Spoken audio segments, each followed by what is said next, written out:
I got stuff for you. Holy moly. I need to get some snakes and release them around my house. But they love eating people. They love eating kids. These guys are the scientists of the supernatural, lecturers leaving lessons for inquiring laymen.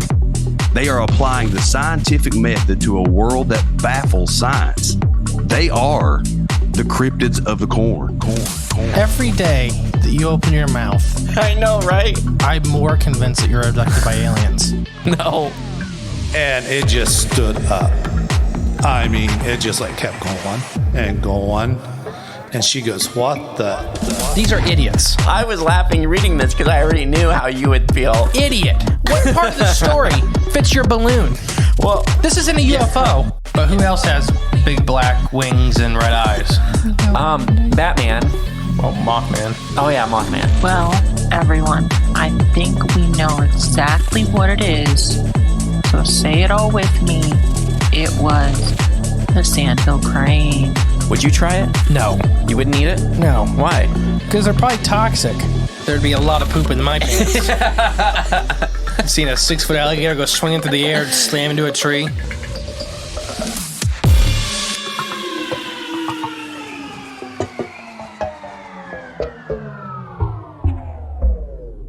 Ain't it odd?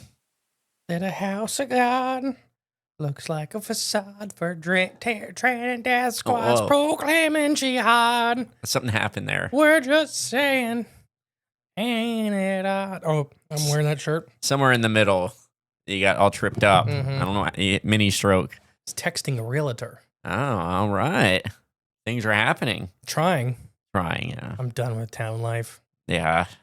I'm over it too, and I don't even live here. You don't got to deal with 90% of the stuff. That's true, yes. I guess by proxy. Yes, I hear enough. Yeah. I'm already over it. You come out like, yeah. I did live in town for almost a year once. And you lived it. Oh, I'm the Great and Powerful Mystery. Oh, and I'm J Clone 71. Sorry, if this is your first episode you're ever hearing. Yes. Cold open. Cold open. Ready for this episode? Yeah, you said it's gonna be a long one. Yeah, it's maybe a two-parter, I think. It's a dense one. Mm-hmm. Oh, so buckle up, everyone. Dense episode incoming.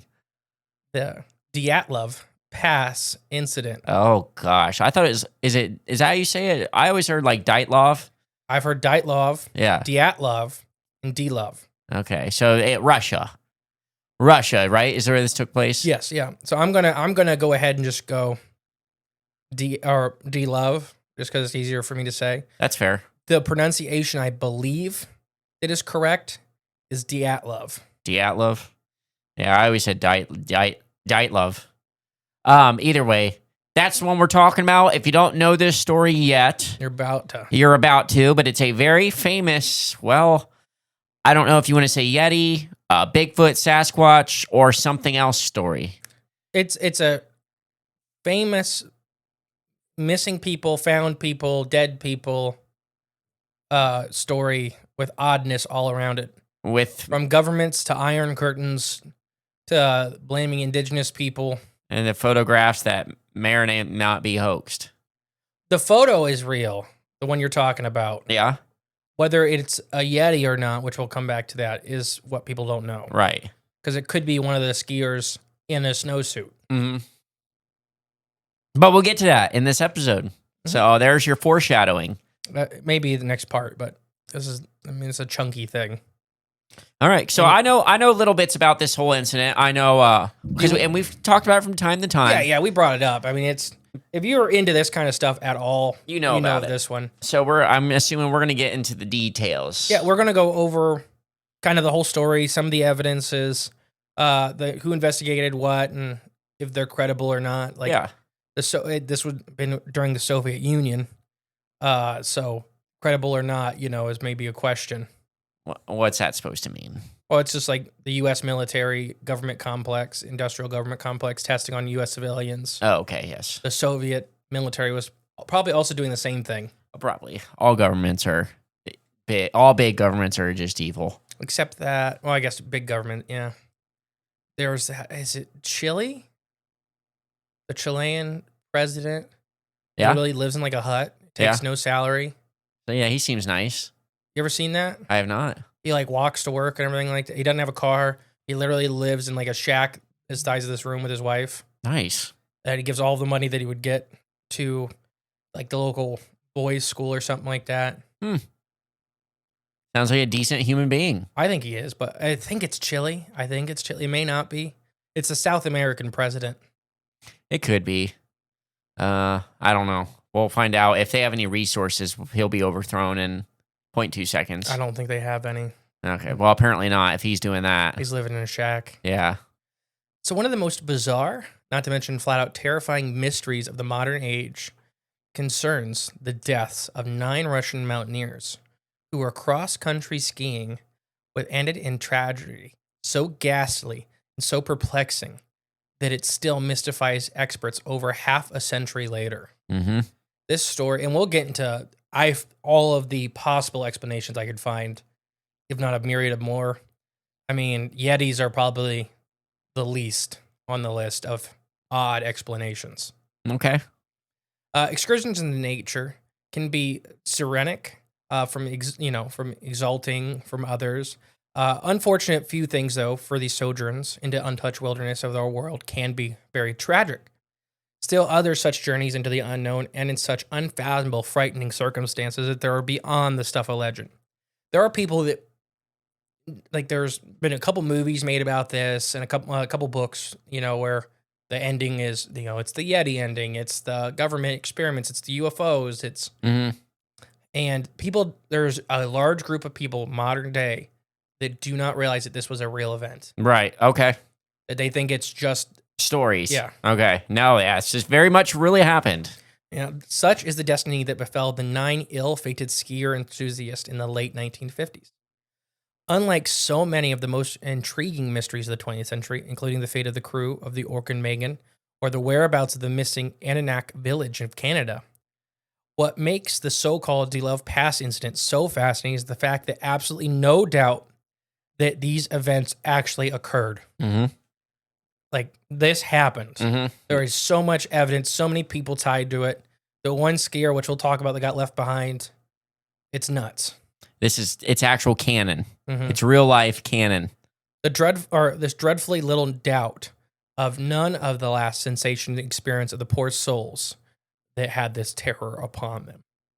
The proof of this tragedy exists not only in the plethora of photographs that have been preserved, but also in the extensive records, many of which still allegedly classified, of the Soviet military who investigated the odd cases, and where manifests were unable to reach any definitive conclusion despite overwhelming amounts of physical evidence. In fact, the investigation tasked with solving the case would eventually force to attribute the whole peculiar affair to a compelling unknown force. Wow. I just thought of something really silly and dumb, though. Did you say one person survived? No, yes. Okay. So we'll get into, this was like a cross-country skiing, so they would stop in little towns and stuff like that. Right. The one guy got food poisoning, and he got bedridden. So instead of having the whole crew wait for him, he said, go ahead, and that was when they disappeared. So he wasn't there for the actual incident. Yeah, he was there for the first half of the trip. Gotcha. Okay, not when the occurrence happened. Yeah, but it was literally he left just before. Okay, so he was proof, and he was the one that started ringing the bells and stuff like that. Like, something's wrong. Yeah, they should be back. Yeah, because we'll talk about it. There was a window of time they were supposed to be back. Mm-hmm. Like, the fastest it could be was X date. They'll be back. Nobody be concerned though unless it were past X date. Right. So a big window of time. So once that passed, I mean, yeah. So their families weren't very concerned or anything like that. Even though, say, they were supposed to be back February 4th, then it's February 6th. They weren't very concerned because there's like a month window. Okay. Because if they stop, if it snows, it's blizzard. Yeah, you don't know where you could get hung up at or how much delayed you could be. Yes. Yeah. So the skiers on January 25th, 1959. One ski instructor, 3 engineers, and 7 students from the former Soviet Union's Ural Polytechnic Institute, located in the city of Servides, boarded a train and embarked on a journey to the nearby Orton Mountains. They're nestled in the northern Urals, a stringent cross-country skiing expedition. So this was a high-level skiing expedition. Okay. It had been done before, So it wasn't like it was a completely unknown ski trail. Were they on like a excursion for like the university, like for Yeah, like a group. like were they collecting stuff and No, they're just like they were all enthusiasts. Their teacher, a couple engineers, and the students. okay. So they were all ski enthusiasts, and they wanted to do this. Okay, just a ski club basically. Let's put it that way. Yeah, like a ski club. Something like that. Okay. The leader of the excursion was an enthusiastic 23-year-old man by the name of Igor Dyatlov, Okay. for whom the notorious pass would eventually be named after. Okay. It's named after his corpse. Yeah, I was gonna say that's really yay. If you get, turned inside out by lasers, you get a pass named after you. Yeah, where you got turned inside out by laser. Yeah. Who had assembled a crack team of male and female skiers with the intentions of this arduous trip that would serve as a training exercise for further expeditions in more difficult and treacherous Arctic regions. So a lot of them were working on getting like certified to guide these trips and that kind of stuff, Okay. like in hardcore things. Mhm. So that's one of the first kind of big outliers for this case. Okay. Many of the students and the professor were either already certified to lead these courses or going to be certified to lead these courses. Okay. So this was like a training exercise for this group. So it wasn't their first rodeo. No. Let's put it that way. So it's like a group of, there's no novices. Right. There's no novices in this group.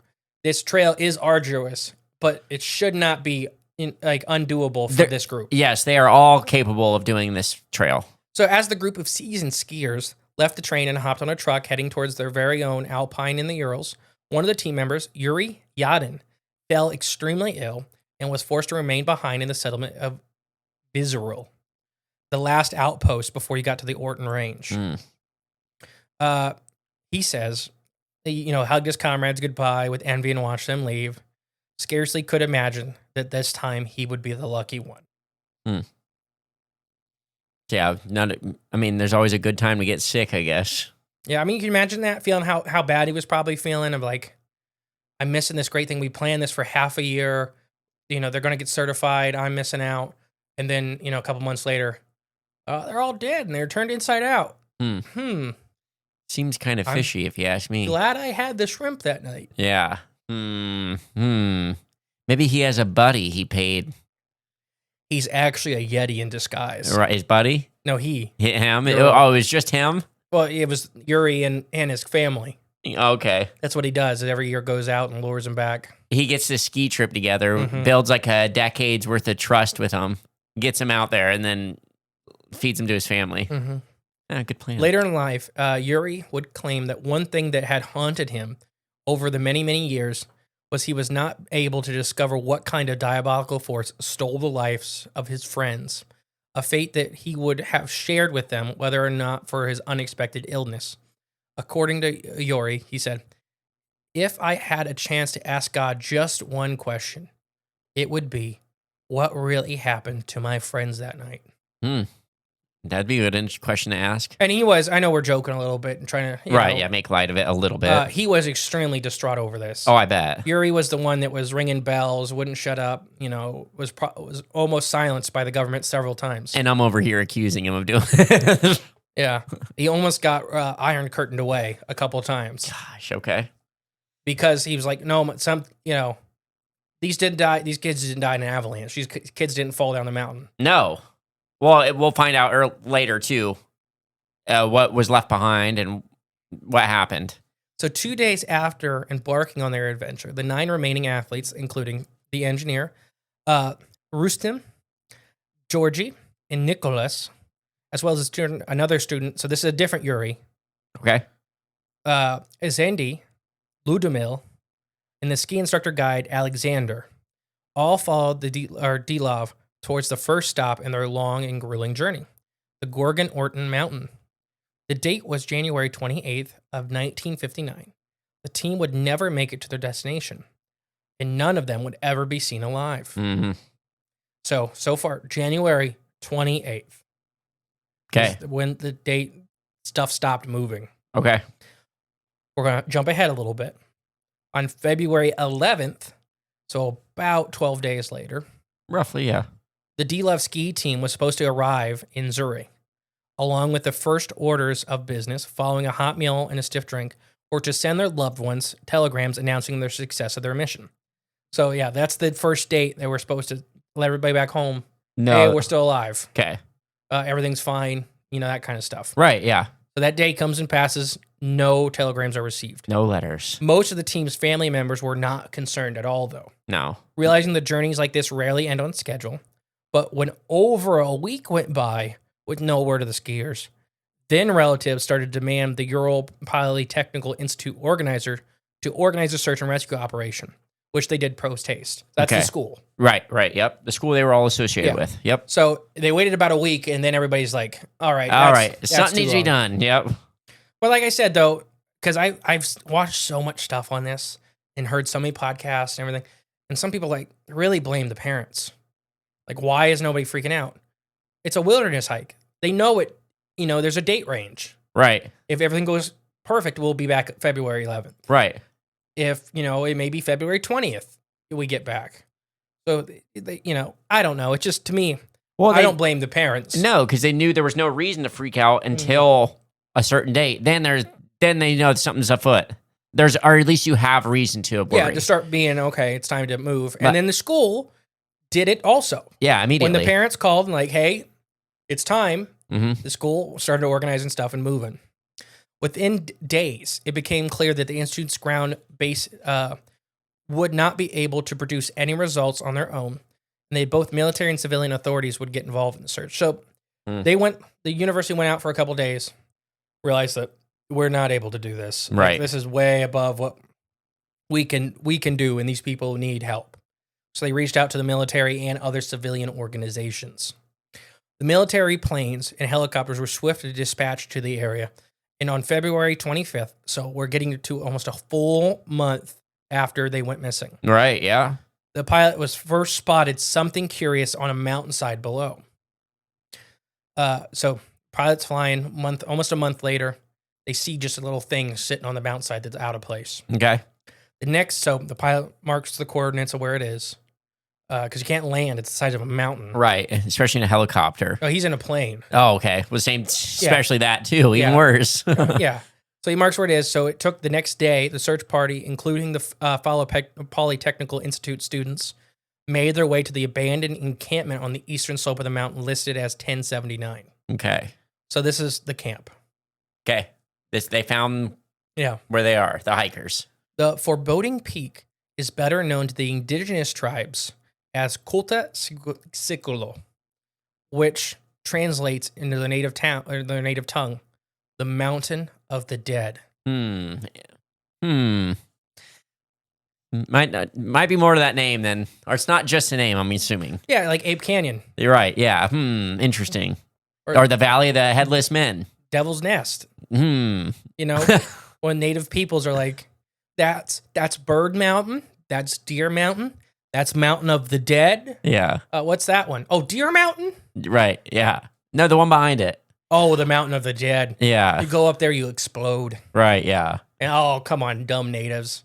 And you go up there and you explode. Huh. Funny. Mm-hmm.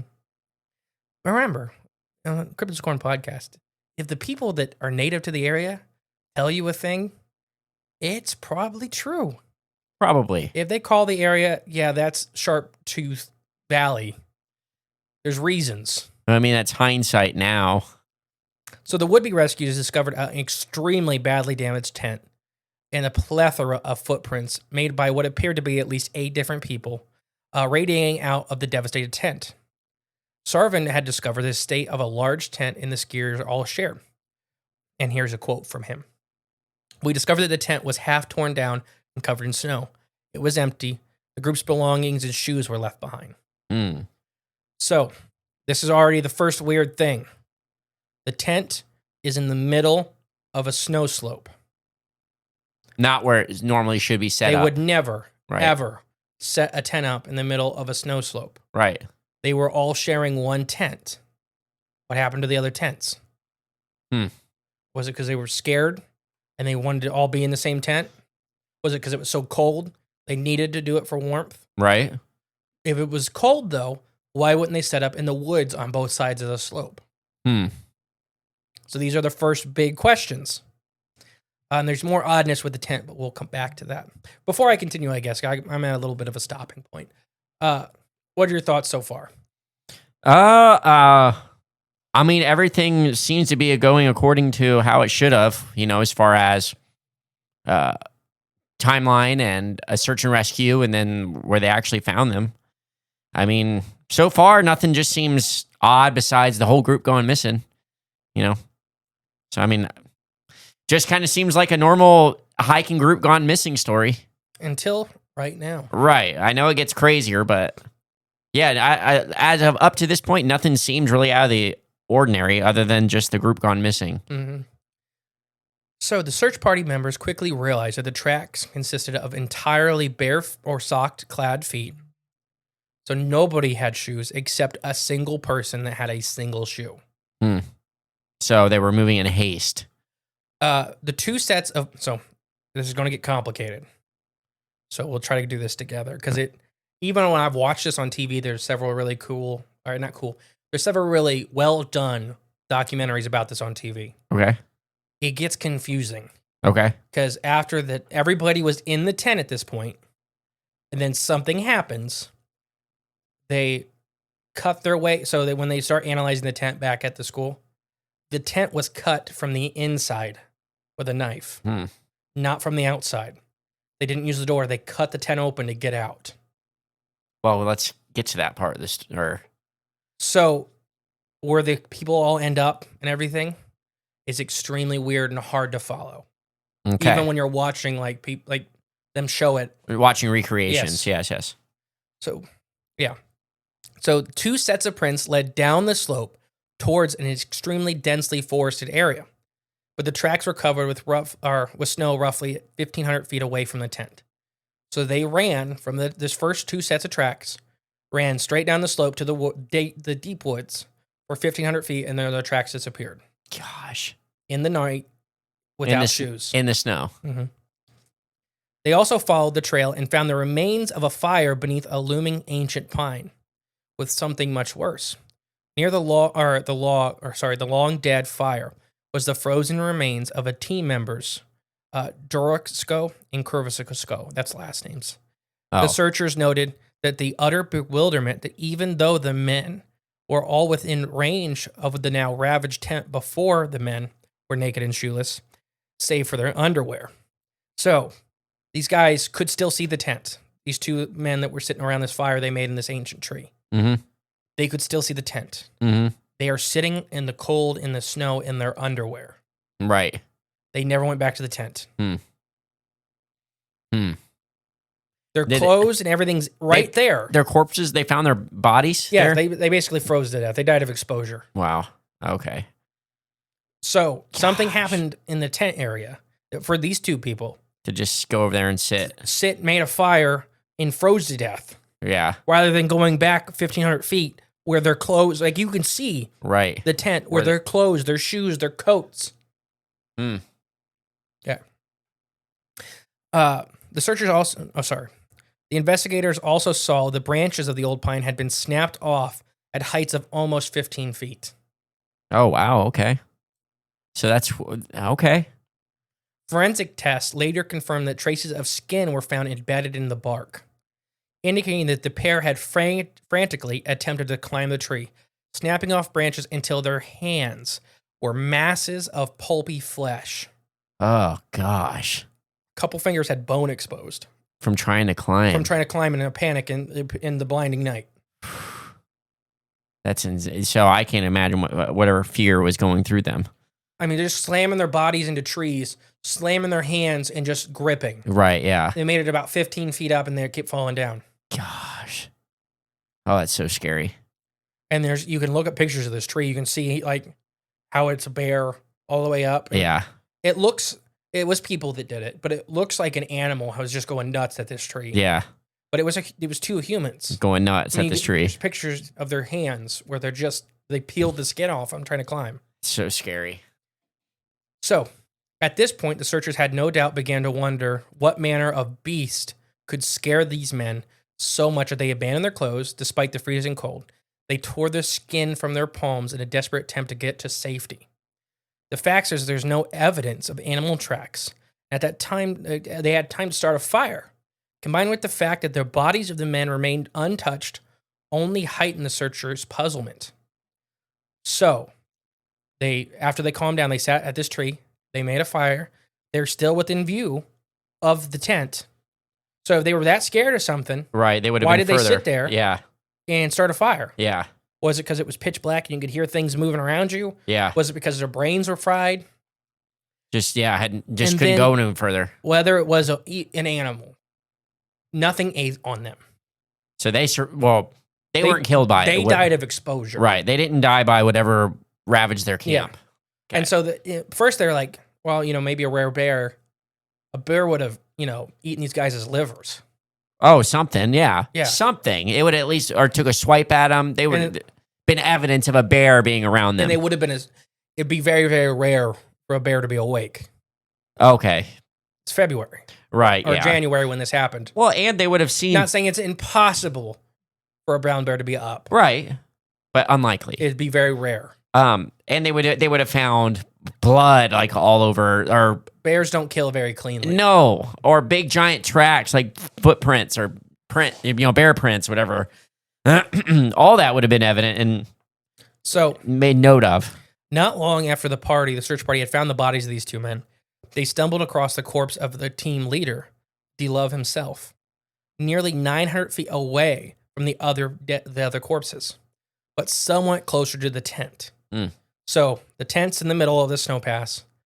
The two first men we talked about were straight down into the woods, 1,500 feet. He's 900 feet away from them, but up the slope a little bit in the woods, closer to the tent. Okay. So it's like he ran from the tent in a different direction. When he hit the wood line, he stopped. Mm. Okay, just like I said, it gets confusing. Dyatlov was on his back. One hand was clinging to an undersized birch tree branch, while the other hand, locked in ice and rigor mortis, appeared to be protecting his head from some unknown assailant. Wow.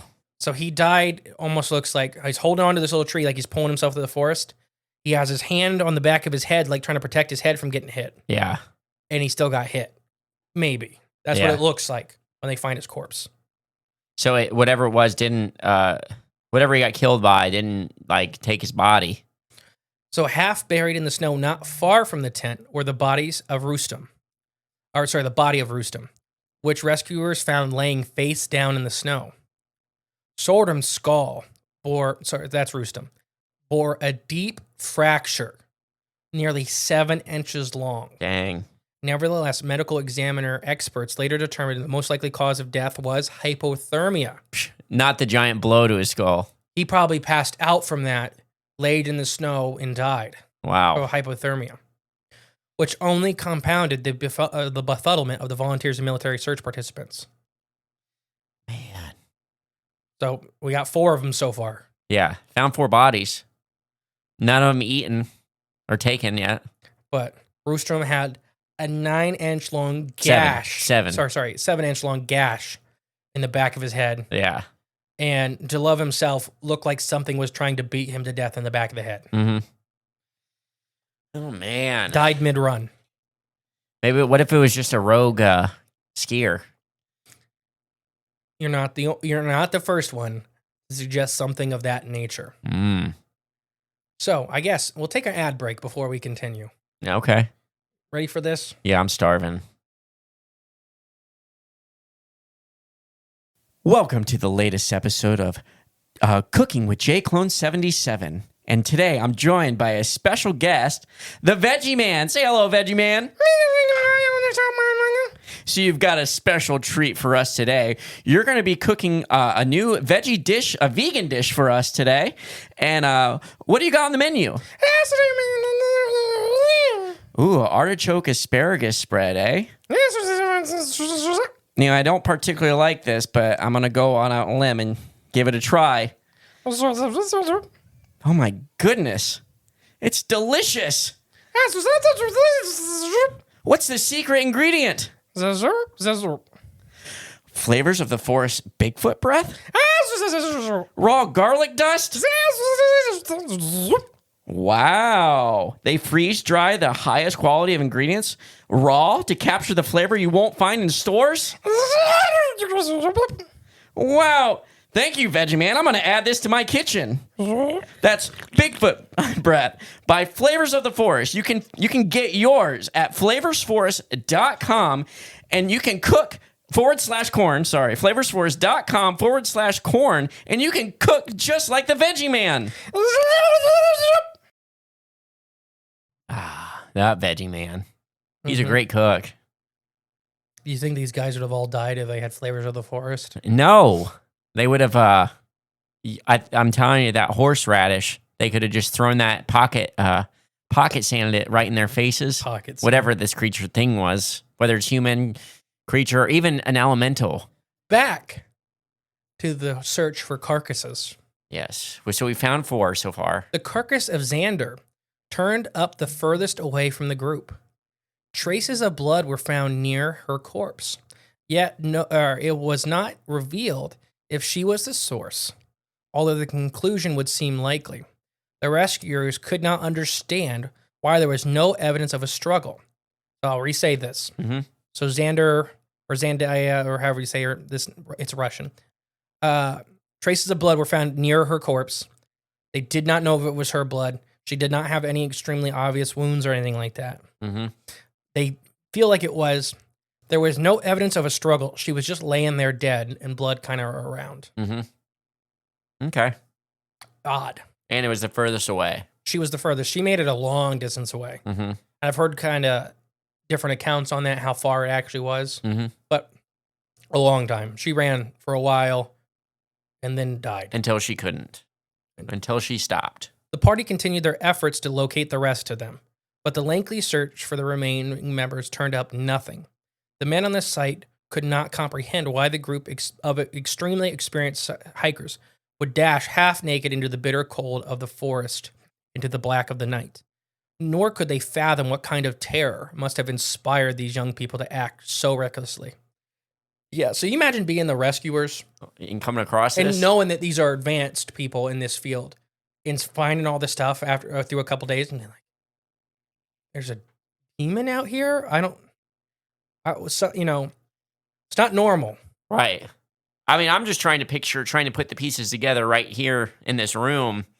I can't imagine being there in person, finding it, and then trying to do that on top of it. I don't know. I don't even know what I would think. This is a weird one, though. But trying to put this puzzle piece together, I don't know. Would it amaze you if I told you I've had it figured out? Well, it wouldn't surprise me. I don't. Okay. I have some ideas that I believe may be true. Okay, well, maybe from those, I'll be able to figure it out. Yeah. But I'm not, there's nowhere in this that I would be like betting everything on it. This is what happened. Gotcha. Okay. Just because there's so many odd ends, and it feels like no matter which conclusion you pick, something will contradict it. You have to leave out some kind of data. Yeah. To make that make sense. Yeah. So they continued. They couldn't figure it out. Even more perplexing was the fact that the searchers, after inspecting for the severely damaged tent, came to the conclusion that it was cut from the inside, as if the occupants were trying to frantically escape something that was already sealed in the tent with them, or were in such a rush to unclass the tent they just had to get out. So those are kind of the two thoughts that the first group of rescuers are like, after they examined the tent. Yeah. They're like, they had to either get out of the tent so fast because something was already in the tent with them, or that something was happening and they just couldn't deal with unzipping the tent. What if, like, one of them pranked the other ones and he had, like the little fart bomb things? So he just unzipped the tent, squeezed it, and threw it in there.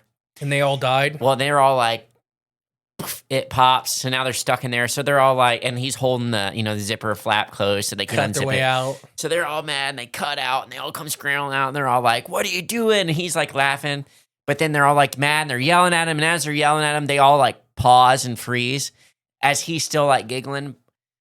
So he's like, "What?" And then he turns around and then that's when whatever it is just like standing there. And then they all run and scramble. And then this guy gets thrown into a tree.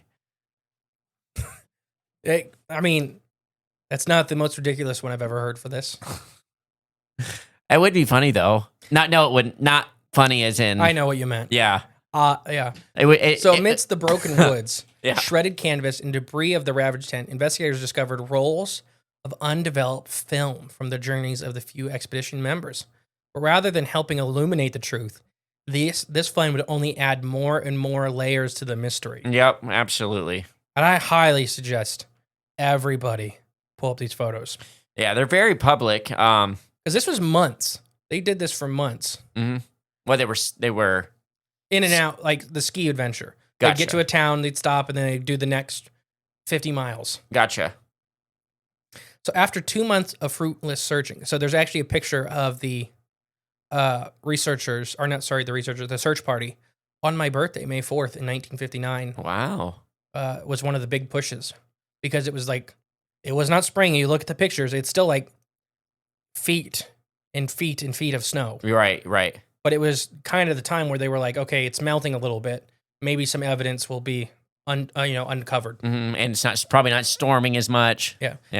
After 2 fruitless months of searching, the spring thaw finally let the weather up enough to reveal the corpses of the missing team members in a ravine situated some 225 feet from the pines that served as the arboreal memorial of the first 2 men with a fire.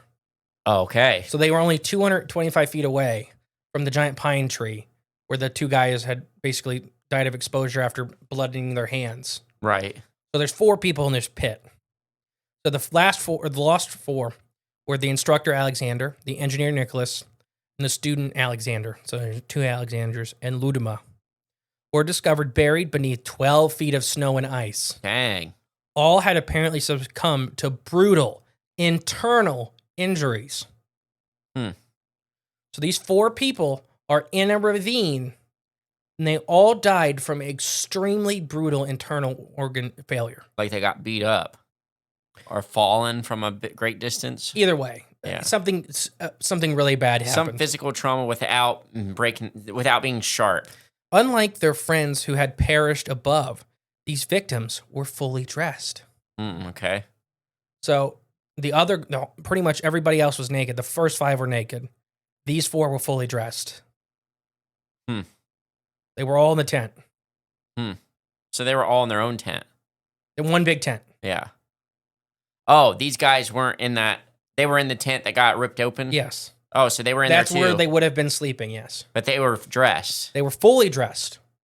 Huh. And they died of internal injury, severe internal injury. Huh. The 5 that were scattered through the forest had died of exposure. Dyatlov himself was hit in the head, and so the other guy died of exposure, but had a 7-inch cut through the back of his head. Huh. That's odd. Yeah. It almost is making me think more now, like abduction kind of. We'll get to that. Because if they're clothed and the ones are unclothed, I imagine, when you get supposedly taken, you're usually, you either come, when you awake and things are odd, you either are naked or your clothes are on wrong. But either way, your clothes have been removed. So if some of them are what if they were in mid abduction and someone woke up and it freaked everything out and they got dropped? Maybe they were in the whole tent and the whole thing got lifted up like 50 feet and then dropped. And these are the ones on the bottom that got smashed and everyone else just scrambled out. I don't know. Could be. As the cases of Sodom, Turks, and burning skulls showed evidence of having been struck by an extremely heavy object. So 4 of the 9 had been hit in the back of the head with something extremely heavy and dense. Zoltan and Duman's chest had been crushed inward. Dang. Shattering ribs and causing massive internal damage instantly. Almost like if you pick a child up and you just you put your hand on their back and their chest and just squeezed. Dang. That's kind of what their injuries look like. That's extremely graphic and brutal. It's what happened. We'll have to put a warning on this one. Right, yeah. Strangely, there was no indications of what may have caused this severe trauma, And even more bizarrely, the corpses showed no signs of bruising or soft tissue damage. So their organs and bones were exploded, but the outside protective layers were fine. What the heck? Can you think of anything that damages internally and not externally? Sound? So Dr. Boris... Is that where you were hinting at? Maybe. Okay. Dr. Boris Volshamandani, who inspected the bodies, stated that the force of these corpses that were hit exceeded the capabilities of any man. Well, And were claimed that the damage was equal to the effects of being hit by a car. okay. So all he was saying was, this wasn't a human did this. Right. No one's punching them. Or even like swinging this. an axe or anything like Right, that. right. The human body can't expel that much force to do this kind of damage. It would be like they laid in front of a car and got hit going 45. Right. Which I'm still even thinking more of the dropped. Now, it could be dry. He just was saying equivalently Right, yeah. how much damage was done internally was not, because you'll see fingers start getting pointed here very soon. Okay. Yeah, it's not Ivan over there punching these people out and breaking their ribs. What if, though, too, the cold temperature, like it was so cold, it made it so there was no bruising or nothing like that. You know what I mean? Sure, I'm not a medical expert. I Right. don't know. I just a thought, like, let's say if some big object, like I was getting at sound and microwaves. yeah. Okay. Well, yeah, but I don't know if, like, some big blunt object did hit and crush them. Normally, typically it would bruise and leave big blunt force trauma on their surface. But what if it was just so cold? When they died, their body just froze instantly. It never gave the chance for the blood to move around in the body to bruise. Could be. I don't know that. I don't know. I don't know if that's possible, and I guess is what I'm saying. I don't know either. But it sounds like it is. Sounds good. You're right, exactly. That's all I count everything on. The searchers were startled to observe that Dullman's head had been tilted back, her stretched mouth wide, and as if she was emitting a silent scream in the moment of her death. Gosh, So probably she's was. like, Right, yeah. Up close upon inspection, the rescuers realized her tongue had been ripped out by the root of the muscle. Oh, So something with great force had went in there and ripped the tongue out by the root. I'm telling you, this is getting more and more like abduction-y. So you started at Bigfoot, and so far you're at abduction. Right now, I think so, yeah. You're not the only one. We'll get to aliens because gosh. that's a big part of this. Yeah. Whatever aliens are. Yeah, whatever, just... Yeah. They also noted that at some point, these poor individuals either exchanged or stole clothes off their comrades, as her foot was swaddled in tattered pieces of Korkazal's wool pants, and Zoltar was found wearing Dunham's flax fur hat and coat. So are they found pieces of other people's clothes, or they stole pieces from other people's clothes that were the naked guys, Yeah. and then their chest exploded? Huh. Yeah, that's good. That would be... Now, if we could figure out in which order that happened, that would help a lot trying to solve Another this. thing suggested with that is that if they all ran out of the tent, they just grabbed whatever they could. Yeah, They did not care whose is what. That's very reasonable, Yeah. absolutely. I don't care if it's your coat or not. No, yeah, it's warm. I'm in my underwear and it's negative 18 out here. I'm grabbing this. And there's a behemoth out here trying to eat us. Potentially. The searchers were also unsure of the result of dressing too swiftly in the dark tent, like I just said, or scavenging articles of clothing from deceased teammates. And there's even some suggested that they even maybe undressed the dead bodies. They went through the woods. And clothed themselves. So some of the people that died from exposure, they may have, just grab things. Maybe nothing nefarious happened. Like they were already dead. Yeah, they found, Ted dead. They took his jacket. Right, you don't need it no more. He's dead. Right. He's a friend, but I'm freezing to death, and he's already frozen to death. Until they took his jacket. Hey! Stop. Yeah, he's too cold to say anything. Yeah, they just shush him. At the funerals You're dead. that soon followed the discovery of bodies, many family members claimed that the skin of the deceased bore a lubricant, a natural orange color. And even more disturbingly, most reports insisted that the hair had lost its pigment and almost everybody's hair was a dull shade of gray. Mm. Skeptics claim that the orange skin was caused by exposure, and I'll come back to that, and that their hair had not lost its color. But it was interesting that so many people really repeated this and took notice of these strange features. Like a bunch of the relatives wrote this down privately. That they had grayed hair and the orange skin. So everybody in the group that was found? Yes. Wow. Now, exposure, I've never seen like super bright orange. I've seen corpses and living people that have had extreme exposure events. Yeah. That have a yellow or a pink or a red hue to their skin. Basically, the fat and some of the tissues in your face specifically will start freezing, and it'll burst the cells. Ooh. And I mean, not being too weird or graphic or whatever, but calluses on feet specifically. Yeah. They turn orange. Yeah, that orangey yellowy. Yeah. Yep. So this kind of busted skin tissues from exposure will do the same thing. Okay. But I've never seen it like some people are describing like an orange. That's like that, like you just said, a tan, orange, yellow, the callus color. Yeah, I could see that. Yeah. But this was some people were claiming it was much more vibrant. And we don't know the effects of what freezing can do to a burst, adipose tissue. We don't know.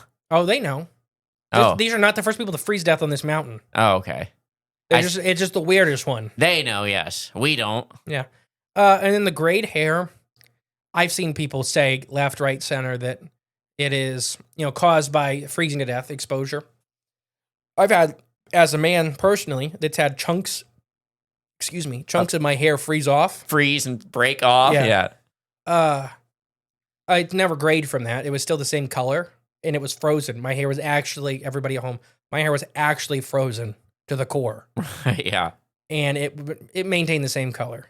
Because hair is not really alive. No. Except at the root and stuff like that. It's like your fingernail. Yeah. Or it's tissues that are made, hard tissues that are made, and then, pushed out of the skin. Right. So I don't know, but there's many other things that can cause orange. Anything from microwave exposure to gamma rays to radiations of other types. And then that can also cause gray hair. That'll just bleach your hair. The radiation. All those things. Extreme sound weapons. Yes. Sonic booms can cause some of this because it causes cells to rupture. Now, is there anything that can cause like your hair to, grow back? Anything that can cause your hair to grow back? The right doses of radiation. All right. Google radiation doses. All right, we're good. There we go. Okay. So far, extremely odd stuff. Yeah. And these people, the first time I ever heard this was on Blurry Photos podcast with David Flora and the other David. Okay. Love the podcast. Love those guys. I've talked to David Flora through online means before. And I've been enamored with this case. Because this is like my opinions on Bigfoot. If you ask me any given day what I think happened at the Dyatlov Pass incident, I will probably give you a different answer. It's shifting. Because there are so many people that have done, so much research and on-ground investigations and talking to, it's hard now, but, forever they were talking to live relatives. They were talking to people in the town. Right. And we haven't even got to the natives yet, the native peoples of this area.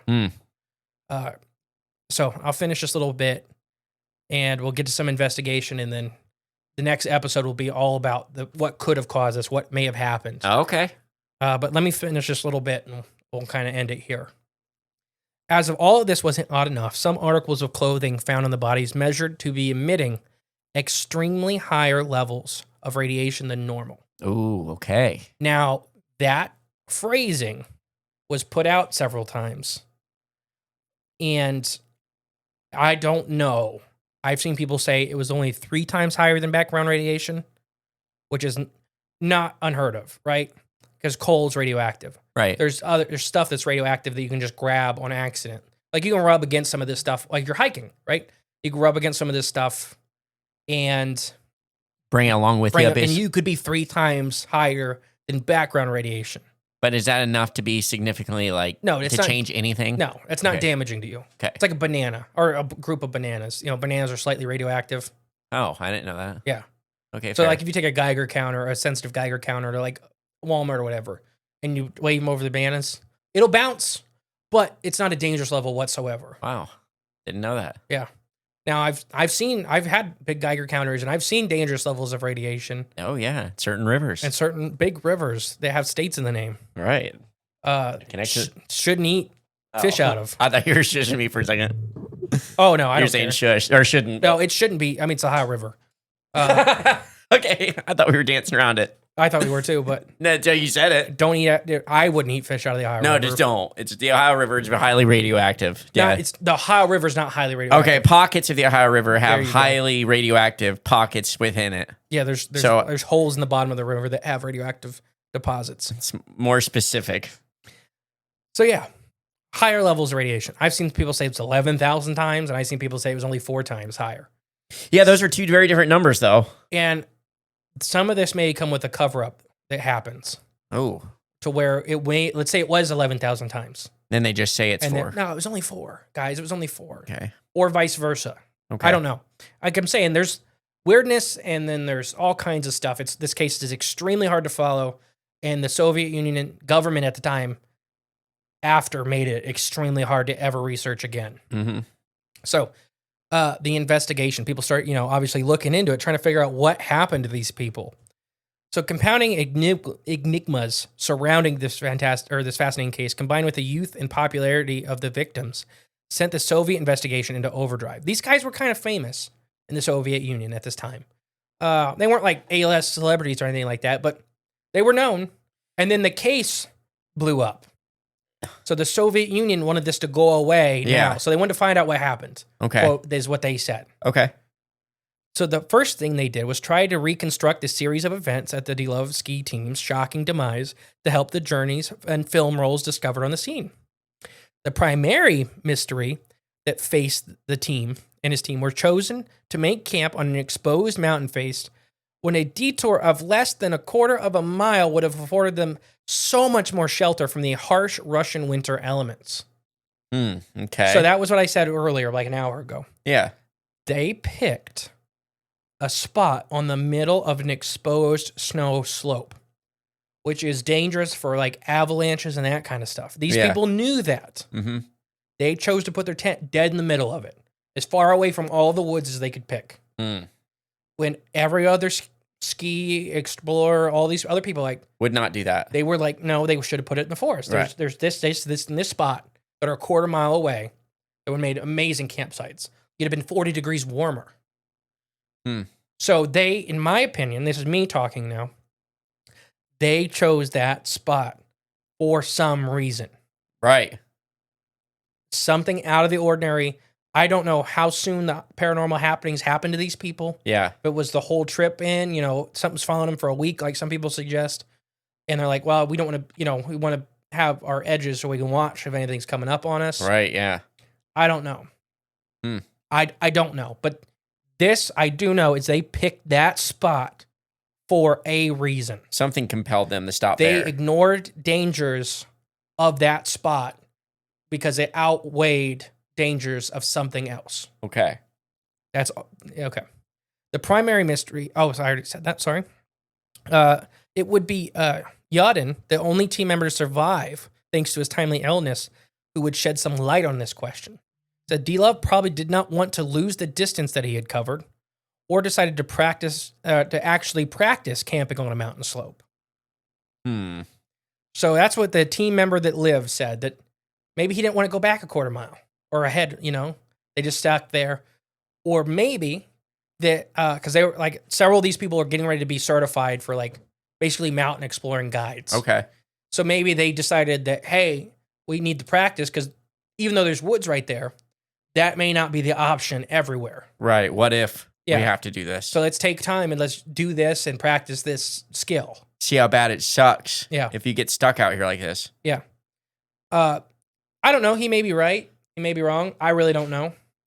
With them all being in one tent though, and on that slope, do you think Maybe they could have got caught in like some nasty weather, like right there, and they just had to stop and set up camp where they were going to die. The blizzard explanation is one of the big ones we'll cover next episode. Okay. But yes, that is kind of A that thought. thought Okay. is that a quarter mile may have been impossible. Yeah.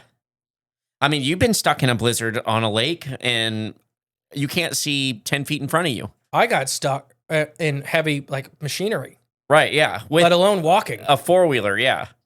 Yeah, no, I mean, you can. If you get caught off guard, it snowed 18 inches that day in 2 hours. Dang. Yeah. It happened real fast. And we were only, we had went 10 miles out, but we were like quarter mile from an island. Yeah. Couldn't see it. Yeah. Exactly. I knew there was other ice fishermen in our little area. Couldn't see them. We walked over before we left just to make sure they didn't need help getting out before we left. Yeah. Because we were in a group, so we could help each other. Right. But yeah, I mean, you've been ice fishing with me. We always try to help out whoever. I'll cut anybody's holes they want. Right.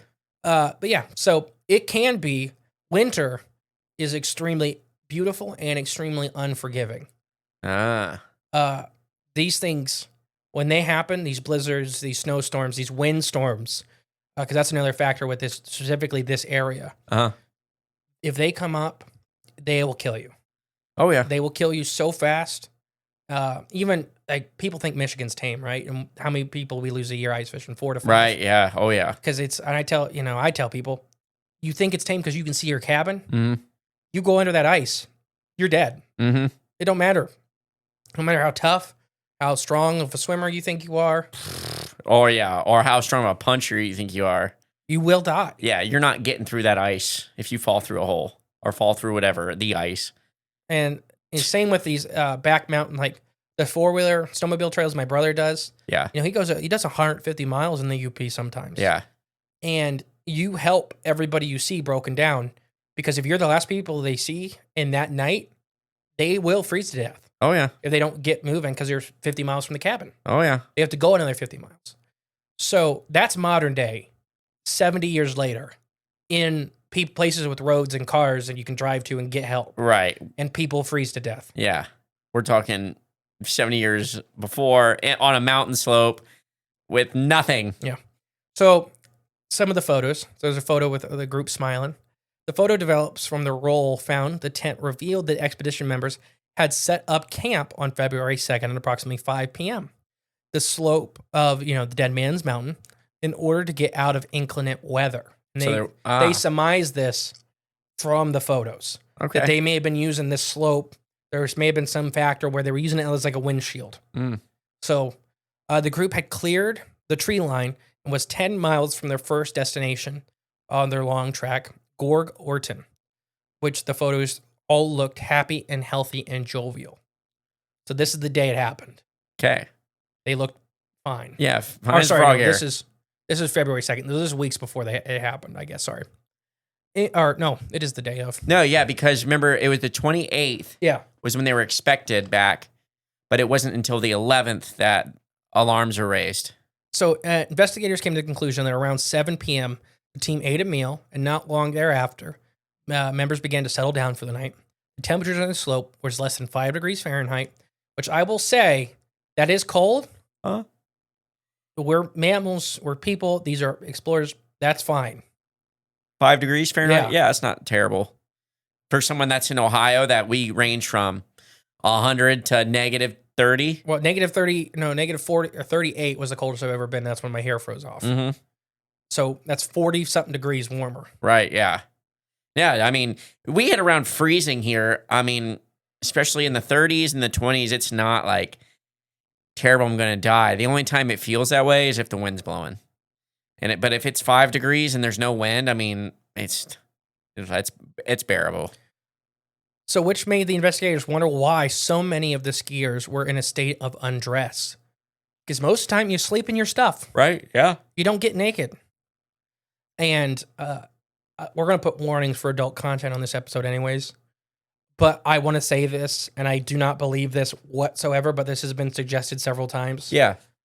That they maybe were like mid-orgy or something of that nature. Mm. I do not think so. I really do not think so. It's just that's sad from time to time. Yes. They could have been also like for body heat reasons. You know, You have to sometimes. And I mean, you can like strip down to your underwear and just put skin to skin and it's warmer to than survive. 'Cause right. You become like a bigger animal. Yeah. So why, like Bergram's rule, why do animals further away from the equator get bigger? Because the volume goes up less than the surface area.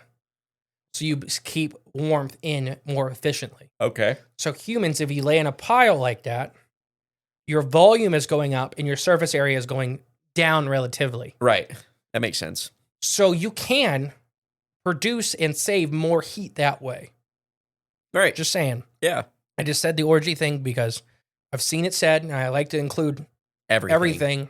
We leave no stone unturned. I, in the heart of my heart, do not believe that was happening. I agree with you. We explore every corn kernel on the cob.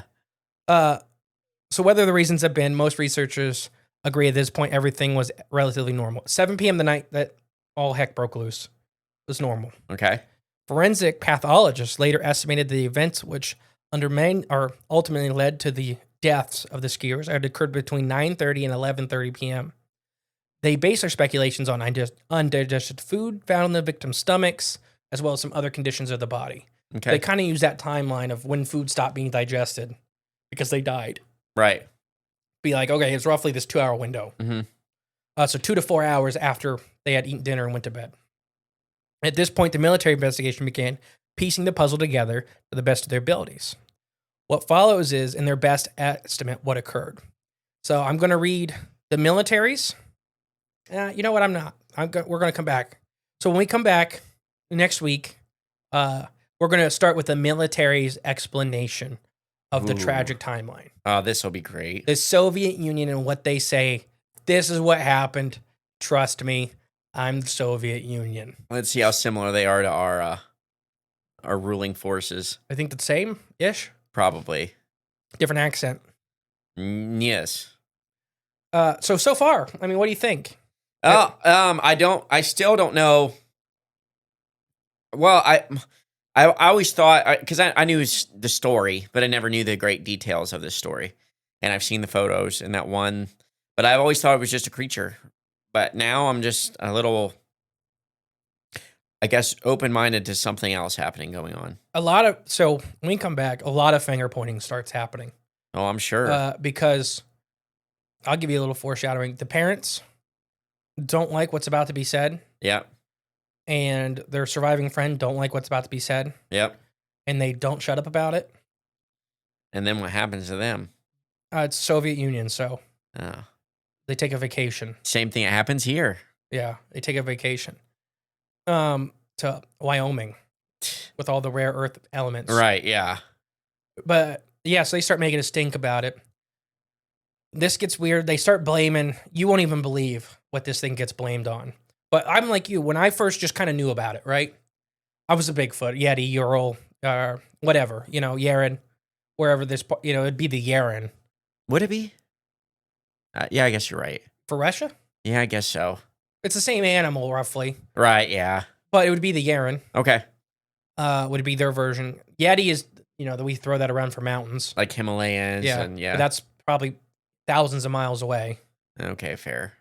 I don't know that off the top of my head, though, but I'm going to say because that's the bottom of Asia. As the crow flies? Yeah, it's the bottom of Asia, and this is the top of Asia. Eastern Europe? Yeah, I mean, a hop, skip, and a jump. Let's just leave it at that. At least hundreds of miles. Yeah. Either way. All right. Anyways, it was a monster. Right. This is a monster. This is a Bigfoot-ish animal thing. I was even a bear person for a while. So bears waking up out of hibernation, they're extremely dangerous. Extremely aggressive. In Alaska, they call them death bears. Yeah. Because most of the time they die, the bears do. Because they wake up way too early, their digestive system's all out of whack, and they will just kill and kill and kill. Mm-hmm. And they'll, that one lady, the Alaskan bush people, no, Alaska, The Last Frontier is the TV show. It's the one lady. I love her to death. She lives by herself. I can't remember her name. Sue Aiken, Is that her? the one that got attacked by a bear and went back, crawled back, grabbed her gun, crawled back out and found it and shot it and killed it. Yes, that lady. Sue Aiken. The homesteader Yes. out by herself. Oh, she's awesome. I'd love to meet her one day. Me too. Maybe we should invite her to the Jamboree. I was going to say the homesteading conference. Oh, yeah. So she shared a story of a death bear that was actively ripping its way into her cabin with her inside. Oh, my gosh. And she just had the rifle pointed at the hole it was making. Yeah. She's like, the second I was going to see eyes, Bam. I'm just going to start shooting. Yeah. But it was literally ripping her cabin apart to get her. Gosh. And then it stopped and started running. And when she looked out the window, a pack of wolves had started harassing it. And they killed it and ate it on her runway. Oh, wow. Because the wolves know that the bear's like at the borderline exhaustion. Yeah. Because that's why they're nuts, is because they're starving to death. Yeah. Oh, yeah. So the wolves take advantage of it, and they know just a little bit of work, they can finish running them out of energy. Oh, and my just eat 'em. gosh. Yeah. She's like, the wolves never bothered me. I just stayed in until they were done. Thank you, wolves. Yeah. Yeah. So a dangerous bear, but have you already said earlier this episode? If a bear kills a person, let alone 9, There'd be some evidence. there'd be exploded corpses. Right. Yeah. There'd be a sign or two that says, oh, a bear was here. Now, I will say some of the blunt force trauma to the back of the head Huh? do kind of match big brown bear claws, but it was just one claw. So it's a single clawed bear that has no intent to eat, just only intent to kill. Or a weapon made out of bear. What? So if you had it right now, before we get into next week's episode with the investigations, the weirdness and all that comes with that side of it, and then Yeah. the explanations, Yeah. where would you put your money right now? On what's going on? What happened to these people? I'm thinking alien abduction. That's what I think. I'm not saying you're wrong. Yeah. That is, I think when we get into next week's stuff, that is a high probability. That's what I'm thinking. That's a lot of people say it, or some kind of thing. Yeah. What about you? I don't want to. I know the rest of it, so I don't. Right. I don't want to show my hand. Right. But the ideas you brought forward have been all of them, even the quote unquote goofier ones, Yeah. have been brought forward, and I don't really think. Even the fart bomb one? Yeah. Oh, yeah. Okay. No. So that one, the closest thing to that was their kitchen, like their little fire stove, Leaked? blew up, Ooh. and they had to get out because they were on fire. Ooh. Gosh. Okay. So that was why some of them were dressed, some of them weren't. And they Yeah. just panicked and had to get out cut themselves out and ran. Yeah. Mhm. On fire. Ooh, that'd be bad. because it's like gel. Oh, yeah. So it's napalm. It's napalm. So you have liquid fire sticking to things in there. So they may have Yeah. stripped off their clothes because it was on fire. Ooh, not good. But that was the closest thing to the Okay. the fart goofy bomb. stink bomb. But Right. Yeah. something happened inside, so we all had to get out. Right. Yeah. Yeah. But all of it is, possible. I really don't think anything Who knows? is possible. Yeah. All right, we'll come back next week with more of this. I've been the Great and Powerful Mystery. And I've been J Clone 100. We'll catch you next week. Bye. Hey guys, thank you for listening to Cryptids the Corn podcast. Remember, the best way to support the show is share it with a friend. But if you are craving more of the J clones And more from Mr. E. there's always extra content on Patreon. And our paid member space on cryptidsofthecorn.com. We'll catch you next time with more exciting, fun, and informative information. Bye.